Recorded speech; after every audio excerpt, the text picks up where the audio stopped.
Committee will please come to order. Dr. Greenspan, I want to start with you. And my question for you is simple. Were you wrong? Be sure the mic is turned on. These are the neighborhoods where the subprime lending crisis began. Even if we predicted it was bad for the economy or bad for neighborhoods, I don't think anybody foresaw that it was going to bring down the global economy.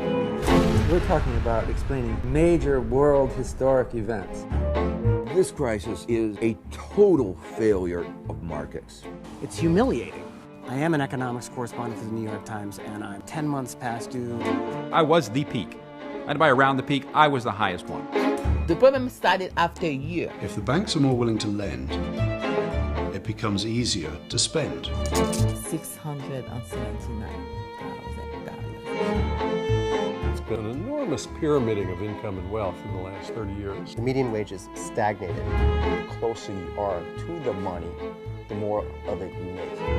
If I took anybody and I paid them $10 million for the job. Here we go. If I took you and I started paying you $10 million for your job, in 2 weeks you will think you deserve it. I'm looking forward to my next billion. You know, we just want one thing from Wall Street.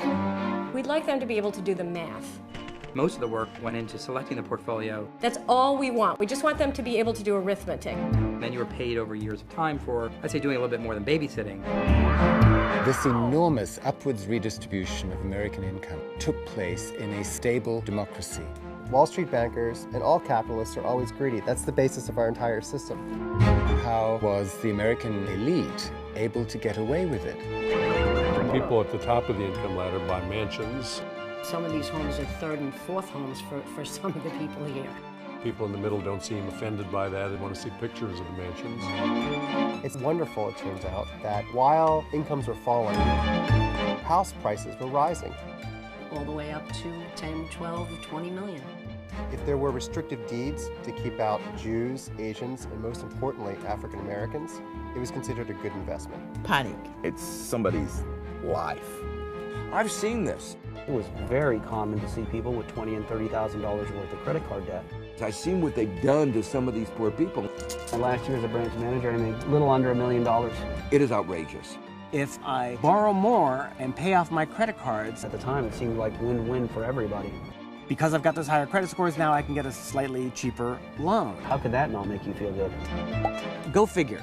Here's the answer to your problems. The fatal flaw was the assumption that real estate values would always go up. Enormous profits. Once there's blood in the water, everybody's running. That's impossible. We need to have capitalism work for us. It can't happen. Not work us over. It isn't going to cost you 1 cent. You find out you're not as strong as you thought. I found a flaw. You're a whole lot more foolish than you thought. Question is, what do you do? Furthermore, you've lost maybe almost everything that you had. You'd be ashamed if I can no longer go to my house. It doesn't get much worse than that. You found a flaw in the model. There's the critical functioning structure that defines how the world works, so to speak.